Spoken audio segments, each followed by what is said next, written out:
Good morning mga kailyan.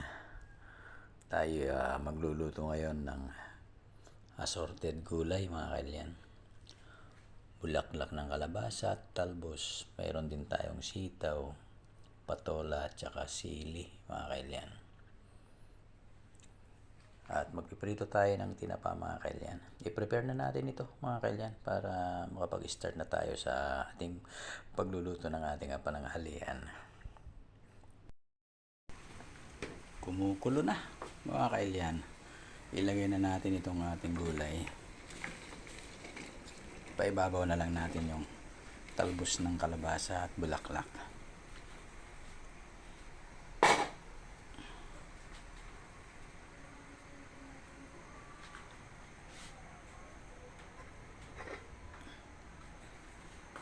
Takpan muna natin mga kailyan. Ipaibabaw itong ating talbos ng kalabasa at bulaklak mga kailyan. Yan, lagay natin yan. Bulaklak. Bulaklak, my favorite bulaklak ng kalabasa.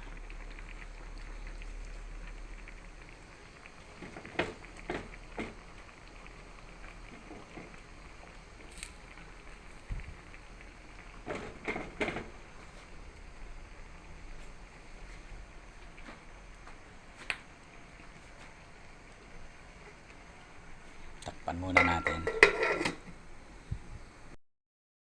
Luto na ang ating dinengdeng mga kailyan. Ready na para sa ating pananghalian.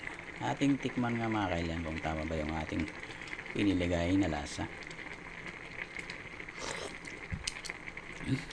Napakasarap mga kailyan. Ito na mga kailyan, tapos na tayong magluto ng ating pananghalian. Meron din tayong tinapa mga kailyan. Thank you for watching. Bye-bye and God bless you all.